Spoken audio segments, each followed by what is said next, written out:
Salam olsun hər kəsə, salamlayıram hər birinizi. Bu videomuzda Udemy-də paylaşdığım JavaScript kursum haqqında sizə məlumat verəcəm. Və təbii ki, Udemy-də paylaşılan hissənin YouTube-da paylaşılandan fərqi nədir? Yəni Udemy-də paylaşdığım tədris planının JavaScript dərsinin YouTube-da paylaşılandan fərqi varmı? Varsa nələrdir? Bunlar haqqında sizə ətraflı məlumat verəcəm.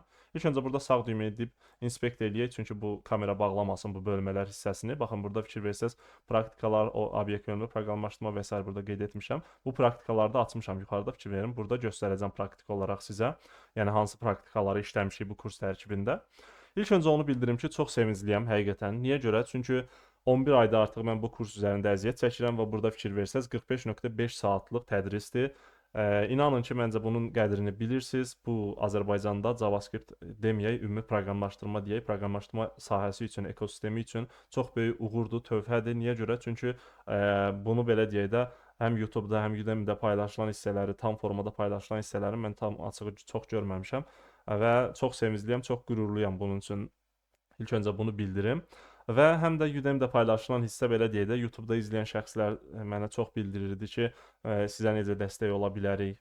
Çünki bunları bizə ödənişsiz təqdim edirsiniz və s. bu formada geri bildirişlər alırdım.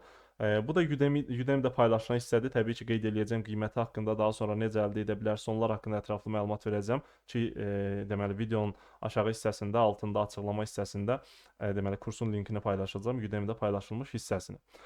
İlk öncə tədrisimizə nəzər salsaq əgər, bu praktikalara sonda baxacağıq. Tədrisə nəzər salsaq, burada giriş hissəsində ümumi məlumatlar təqdim edirəm sizə. Baxın, izləmədən keçməyin və s. məsləhətlərimi bildirirəm. Daha sonra JavaScript haqqında ümumi məlumat təqdim olunur burada, bölüm 2-də.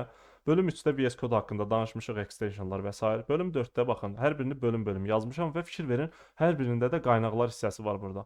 Yəni, hər bir dərsin deməli, fayl strukturu sizinlə paylaşılır, faylları sizinlə paylaşılır. Yəni, qaynaqlar hissəsinə klik edəcəksiniz, vuracaqsınız və salam yüklənəcək. Yəni, əlavə əziyyət çəkmiş olmayacaqsınız. Bunları edirəm ki, nə qədər yəni işinizi rahatlaşdırsam, o qədər mənə xoşdur, çünki rahat öyrənmiş olacaqsınız. Aydındır? Əsas fokuslanmanız dərsə olmuş olacaq. Bölüm 4-də baxın, burada JavaScript-in HTML-ə daxil olunması, giriş-çıxış dialoq metodları və s. dəyişənlərdir. Bunlar haqqında bu bölmədə çox ətraflı məlumat vermişəm. Daha sonra operatorlar hissəsinə baxırıq, bu operatorları izah etmişəm. Eyni zamanda öz içərisində praktika etmişik bunları və bütün bölmələrdə baxın, praktikalara çox üstünlük vermişəm. Çünki əsası praktikalardır. Yəni ona görə də sonda bu kimi praktikaları yazdım. Niyə görə? Çünki siz bu praktikaları GitHub səhifəmizə əlavə edə biləcəksiniz. Yəni öz əl işiniz olaraq. Məsələn, işə müraciət zamanı üzr istəyirəm.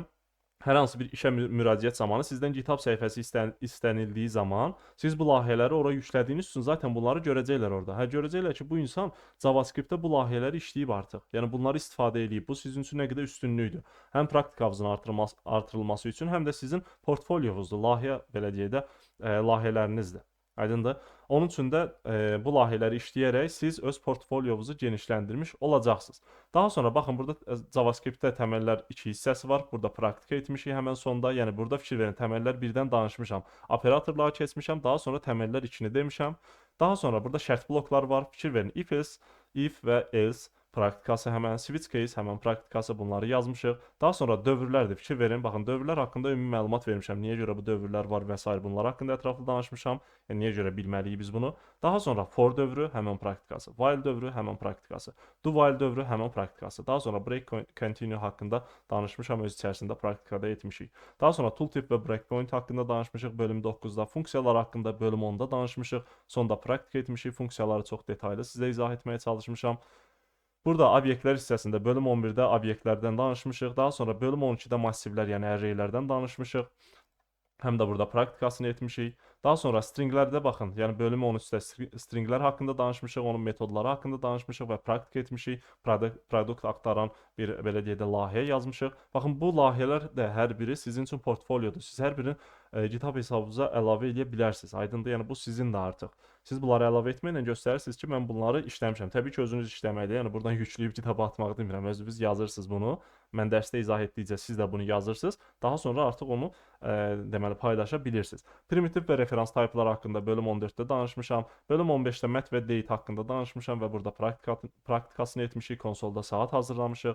Daha sonra DOM haqqında danışmışıq. Baxın, bölüm 16-da hər birini sizə detaylı izah eləmişəm. Sonda da praktika etmişik DOM-u. Bundan sonra eventlər haqqında danışmışıq. Event nədir, bunun haqqında məlumat vermişəm. deməli elementlərə eventin əlavə olunması, mouse eventləri və sair, keyboard eventləri, clipboard eventləri və sair bunların hər birini yazmışıq və praktikada etmişik. Bəzilərini ayrı dərsdə, bəzilərini öz dərsində. Fox eventləri haqqında, DOM content loaded nədir, load fərqləri nədir? Bunlar haqqında sizə ətraflı məlumat vermişəm bu bölümü altında. Daha sonra bölüm 18-də lokal və session store haqqında danışmışıq, hər birini sizə izah eləmişəm və gəlirik artıq ilk böyük praktikamıza. Baxın. To-do app yazmışıq. İlk dərsimizdə layihəni sizə göstərmişəm, ümumi məlumat vermişəm ki, nə iş görəcəyik burada və başlamışam hər birinə. Baxın, hər bir əsas məntiq hissəsini funksiyalara bölərək yazmışıq təbii ki və hər birini ayırmışam burada dərs olaraq. Və sonda da gəlmişik burada layihəyə ümumi baxmışıq, kod refactoring haqqında məlumat vermişəm, clean kod haqqında məlumat vermişəm və təbii ki, deməli bu clean code nədir ümumiyyətcə, haralardan araşdırma etməliyik, niyə görə bilməliyik, haraları araşdırmalıyıq, bunlar haqqında sizə ətraflı məlumat vermişəm. Burada ECMAScript haqqında ətraflı danışmışam, yəni bir video içərisində nə olduğu haqqında, JavaScript nə fərqləri nədir, bunlar haqqında məlumat vermişəm. Həmən sonra ECMAScript, baxın, ES6 öncəsi, ES6 önəmlidir ECMAScript-də, həm də JavaScript-də, ona görə ES6 öncəsinə ayrı izah eləmişəm. New keyword-üdür, this-dir, this-in istifadə fərqlilikləri nələrdir, constructor funksiyonlar nələrdir, çünki mən izah etmişəm, miras alma və s. burada fərqli formada irəliləyir.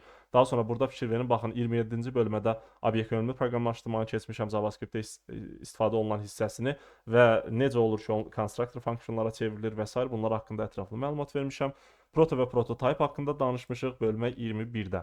Daha sonra funksional proqramlaşdırma bölüm 22-də, baxın, funksional proqramlaşdırmanın tarixi, inkişafı, prinsipləri, daha sonra hansı prinsipləri var, paradigmalar var. Bunlar haqqında sizə ətraflı məlumat vermişəm. Funksional proqramlaşdırmaya uyğun metodlar hansılardır? Bunlar haqqında sizə məlumat vermişəm. ECMAScript, yəni ES6 və sonrası haqqında, ES6-da və sonrasında gələn yeniliklər haqqında sizə ətraflı məlumat vermişəm və sonda fikir verin, bu bölmənin sonunda praktika etmişik nəyi? Kalkulyator yazmışıq sadə yazılışla. Daha sonra kalkulyatoru eyni layihəni fikir verin ki, sizə daha aydın olsun deyə eyni layihəni mən modullar formada yazmışam. Import, export defaultun fərqini başa düşmək üçün, istifadəsini başa düşmək üçün. Daha sonra asenkron və senkron proqramlaşdırma haqqında danışmışıq. Callbacklər nədir? Daha sonra deməli, Ajax nədir, API istəkləri nədir, ümumiyyətcə HTTP metodları nədir, əlavə dərs olaraq bunu sizə izah etdim. Baxın, çox detaylı formada izah elədim. Necə olur şəkil gəlir bizim ekranımızda, render olunur və s. Necə olur ki, biz datanı əldən edirik, istək göndərmək nə deməkdir, API istək atmaq nə deməkdir və s. URL formalaşdırmaq nə deməkdir, hamısını izah eləmişəm. Daha sonra burada promislər haqqında danışmışıq, async await haqqında, then catch blokları haqqında sizə ətraflı məlumat vermişəm. Burada bölüm 25-də baxın, Fast API haqqında danışmışıq. Fast API-nin istifadəsi, Node.js-in yüklənməsi, JSON serverin yüklənməsi, daha sonra Fast API-də get istəyi, post istəyi, put, patch, delete istəklərinin hər birini sizə çox ətraflı formada izah eləmişəm. Bundan sonra JavaScript runtime, event loop hissəsi. Baxın, bu artıq Udemy-yə əlavə olunan hissədə olacaq yalnız. Yəni Udemy-də daha doğrusu paylaşılıb yalnız. YouTube-da bu hissəni paylaşmamışam. Çünki Udemy-də bu dərs alanlar üçün də belə deyildi. Həm biraz fərqli olması üçün bu hissəni Udemy hissəsinə əlavə etmişəm və event loop-dur, call stack-dir, LIFO, FIFO prinsipləri, bunlar JavaScript-də önəmli yerə sahibdir. Asenkron əməliyyatlar necə işləyir? Biz bunları event loop-un işləməsini, call stack-in işləməsini bilərək bilə bilərik yalnız. Onun üçün də bu dərslərdə bunları izah eləmişəm, 2 dərsə bölmüşəm. Daha sonra obyekt yönümlü proqramlaşdırma, ilk öncə nəzəri baxmışıq obyekt yönümlü proqramlaşdırmaya. Daha sonra JavaScript-də istifadə oluna bilən qədərini izah etmişəm. Təbii ki, tədrisdə də bunu qeyd edirəm sizin üçün. Klassları yazmaq, obyekt yaratmaq, instance variable yaratmaq, instance variable-ın nə olduğunu, daha sonra klassdan yaradılan obyektlərə davranış, yəni metod əlavə etmək, niyə görə davranış deyirik onlara, onlar haqqında sizə ətraflı məlumat vermişəm. Encapsulation haqqında, getter setter nədir ümumiyyətcə, bunlar haqqında ətraflı danışdıq. Yəni burada qeyd etmişəm, fikir verin, hər biri haqqında ətraflı izah vermişəm və praktikalarını da bəzilərini öz içərisində, bəzilərini də əlavə dərs olaraq yazmışam. Məsələn, miras almanı burada dərs olaraq keçmişik, burada da praktikasını etmişik. Polymorfizm nədir, abstraction nədir, bunlar haqqında ətraflı məlumat vermişəm və statik də təbii ki izah etmişəm, statikin nə olduğu haqqında danışmışam. Burada praktikalar hissəsində fikir verin. Hava haqqında proqnoz, yəni buna baxsaq əgər, belə bir layihədə fikir verin. Məsələn, buraya yazıram İstanbul. İstanbul yazdım, axtar vururam. Fikir verin. Bizə belə bir məlumat gəlir. Deməli, İstanbul şəhərinin adı gəlir, ölkənin adı gəlir, Celsius ilə rəqəm gəlir bizə, 15 yazılıb burada fikir versəz əgər. Orta qüvvətli yağmurlu göstərir. Niyə görə türkcə gəlir bu məlumat, ingiliscə gəlməyi necə dəyişirik, bunlar haqqında danışmışam və burada da iconumuz var, baxın. Məsələn, Bakı yazsaq əgər bura, Bakı yazıram məsələn bura, fikir verin, parçalı buludlu göstərir, burada iconumuz dəyişir, burada da yazılır. Deməli, Bakı yazılır, yəni şəhər adı yazılır və Azərbaycan yazılır. Məsələn, Tokyo yazsaq əgər bura, Fikir verin, axtar vururam. Tokyo, Yaponiya gəldi. Bölgəsel düzənsiz yağmur yağışlı 17 dərəcə göstərib, Selsi ilə göstərilir və burada da ikonumuz gəldi bizə. Daha sonra ikinci layihəyə baxanda, yəni bu layihəni qeyd etdiyim kimi yazacaqsınız və GitHub səhifəmizə əlavə edə biləcəksiniz. Daha sonra ikinci layihəyə baxanda valyuta çevirici, baxın bu layihəmizdir. Məsələn, buraya yazıram. Burada arxa fonu sarı qırmızı eləmişəm əksəriyyətində. Bunun da səbəbini bilirsiniz məncə, Qalatasaraylı olduğum üçündür. Siz təbii ki, arxa fonu dəyişə bilərsiniz. Onu da necə eləyə bilərsiniz göstərmişəm praktiki dərslərdə. Məsələn, buraya yazıram 10 dollar. 10 dollar mən deyirəm from, yəni nədən nəyə çeviririk? Baxın, avro, deməli dollar və türk lirəsini qeyd eləmişəm. Digər valyutalar da əlavə oluna bilər. Onun haqqında da danışmışam. Məsələn, 10 dolları avroya çeviririk. Convert vururam. Təbii ki, burada seçilməsini də dəyişə bilərik. Məsələn, türk lirəsinə və s. çevirməni. Burada fikir verin. 1 dollar neçə avro eləyir onu göstəririk və nəticədə 10 dollar neçə avro eləyir onu da göstəririk. Daha sonra məsələn buraya yaza bilərik ki, 13 məsələn tutalım dollar görək, məsələn avro deyək. Avro neçə türk lirəsi eləyir? Fikir verin, bura vururuq 634 türk lirəsi edir. 1 avro 48 deməli türk lirəsi edirmiş. Bunu da burada görmüş olduq. Daha sonra digər layihəmizdə praktika GitHub profili.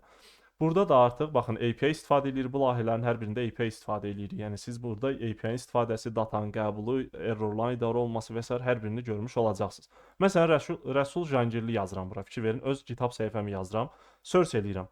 Və animasiya ilə bura gəldi. Fikir verdinizsə əgər kart gəldi, mənim şəklim gəldi, GitHub şəklim, ad gəldi, burada bio hissəsi gəldi, repolar hissəsində neçə dənə repositoryum var, o gəldi, followers hissəsində məni neçə nəfər izləyir, o gəldi burada, following hissəsində mən neçə nəfər izləyirəm, o gəldi. View profil desə əgər, təbii ki, yeni səhifəyə keçir, fikir verin, yeni səhifədə həmən profili aparmış olur. Məsələn, burada başqa birini yazsaq, Engin Demirov yazsaq, məsələn, search etsək, baxın, Engin hocanın deməli şəkili gəldi, adı gəldi, biosu olmadığı üçün biz bunu etmişik. Bio varsa biosu yazılsın, yoxdursa bio mövcud deyil yazsın demişik. Ona görə də bio mövcud deyil yazdı. Repoların sayı, followers, followinglər və view profil desək, baxın, Engin hocanın profilinə aparır bizi bu formada. Təbii ki, bunu siz çox rahatlıqla yaza bilmiş olacaqsınız. Bu layihəmizdə, yəni bu GitHub layihəmizdə, aydındır. Burada da təbii ki, çox ətraflı izah vermişəm sizə. Daha sonra burada image search app var. Məsələn, hər hansı bir, baxın bu layihəmizdə artıq. Bura məsələn yazıram car, maşın yazdım. Enter vuranda da gəlir search etdiyimiz zaman da. Məsələn, enter vururam, fikir verin, maşın şəkilləri gəldi bizə. Məsələn, hər hansı bir şey yazaq. Bakı yazıb enter vururam, baxın, input təmizlənir, şəkillər gəlir, bura yerləşir və s. Məsələn, hər hansı bir şey yazaq, məlumat olmasın. Baxın, search vururam, məlumat olmadığı halda baxın, data mövcud deyil gəldi bizə. Aydındır. Və yaxud da ki, məsələn, başqa bir şey, bread yazaq məsələn, bu formada yazaq. Baxın, çörəkdir, nədirsə indi şəkillərlə bağlı bir şeylər gəlir bura. Hər hansı bir şeylər gəlir, yəni. Məsələn, şəhər yazaq, enter vuraq və burada şəhər şəkilləri gəldi bizim üçün. Təbii ki, burada məlumatın göndərilməsi, API-nin istifadəsi, daha sonra API necə istifadə edirik, bunlar haqqında ətraflı məlumat sizə vermişəm. Və qeyd etmək istəyirəm ki, bu layihələrimizdə bəzilərində token istifadəsini də mən sizə göstərmişəm. Hansı API-da token istənirsə biz deməli headers hissəsində həmən tokenlə müraciət edirik, tokenin vaxtı keçibsə necə olacaq və s. bunlar haqqında çox ətraflı bu layihələrdə danışmışam. Və burada gizli dərsimiz var. Bu da sizə maraqlı qalsın. Məncə ən sevdiyiniz praktika dərsi ya da ki dərs bu olacaq. Təbii ki, Udemy-də bu dərsi əldə edən şəxslər bu dərsi də izləyə bilmiş olacaqlar. Gizli dərsdir. Əminəm ki, ən sevdiyiniz dərs bu olmuş olacaq. Bonus hissəsində burada məqalə olaraq qeyd eləmişəm. JavaScript-də əsas yeniliklər, sizin məndən istədiyiniz mövzular olduqca burada bonus hissəsini əlavə edəcəm və təbii ki, siz ondan yararlanmış olacaqsınız. Sizə bildiriş gələcək ki, bura yeni bir dərs əlavə olundu bonus hissəsinə. Baxın, artıq bu kurs sizindir, mənim deyil. Niyə görə? Çünki bu sizin istifadənizdədir. Siz bunu istifadə edəcəksiniz. Bu kursu dostlarınızla paylaşın. Yəni öyrənmək istəyən şəxslər varsa, çətinlik çəkirlərsə həqiqətən proqramlaşdırmanı öyrənməkdə, əgər bəyənmisinizsə kursu, sizdən ricam odur ki, dostlarınızla bunu paylaşın və fikir vermisinizsə mən dərslərin heç birində kanalı izləyin, nə bilim, mənə komment yazın və s. bir şey kimi like atın. Belə bir şeylər deməmişəm, çünki mənim niyyətim bu şeyləri toplamaq deyil. Amma bu dərsimizdə deyirəm. Niyə görə? Çünki bu dərslər çəkilir. Burada böyük bir əziyyət var. Siz də bunun fərqindəsiniz və əminəm ki, siz də istəyirsiniz ki, deməli öyrənmək istəyən şəxslərin qarşısına bu kurs çıxsın. Onun üçün də nə qədər paylaşsaz, dostlarınızla bölüşsəz bu kursu mənim üçün çox şad olar. Sonda isə açıqlama hissəsində bunu deyim ki, bu videonun açıqlama hissəsində link qeyd eləmişəm. Həmin linkə keçsəz əgər Udemy hesabınız varsa belə bir səhifə sizi qarşılayacaq, yoxdursa giriş istəyəcək sizdən. Giriş etdikdən sonra həmin linkə daxil olsaz belə bir səhifə gələcək. 49 dollar olaraq kursun qiymətini münasib qiymətli mən düşünürəm. Çünki burada 200 dollara qədər qaldırmaq olardı qiyməti. Mən etmədim bunu, istəmədim onu edeyim. Çünki istəyirəm ki, hər kəsin büdcəsinə uyğun bir kurs olsun. Və burada baxın, bu kurs haqqında məlumatlardır. Təbii ki, burada puan reytinq hissəsi də 0-dır hələ ki və student sayı da 0-dır. Niyə görə? Çünki artıq kursu təzə paylaşmışam, 1 saat onları paylaşmışam və artıq yayımdadır. Buradan add to cart deyərək deməli bu kursu əldə edə bilərsiniz. Və burada təbii ki, bura klik eləyərək burada bəzi videoları açıq qoymuşam, onları da izləyə bilərsiniz. Bir şey də deyim, bu kursu, deməli bu kursun alış linkini dediyim kimi videonun açıqlama hissəsində paylaşacağam. Bunu dostlarınızla da paylaşa bilərsiniz. Özünüz də oradan keçid edib buradan kursu əldə edə bilərsiniz və təbii ki, mütəmadi olaraq mənə Udemy təkliflər irəli sürdükcə endirim kuponları da deməli yaradacağam və YouTube-da bunu paylaşacağam. Hələ ki bu mümkün olmadı, amma çox güman ki bir aya müəyyən bir müddətə artıq bunlar mümkün olacaq və YouTube-da deməli mən paylaşacağam endirim kuponlarını YouTube-da paylaşacağam və oradan da endirimli formada kurs əldə edə biləcəksiniz.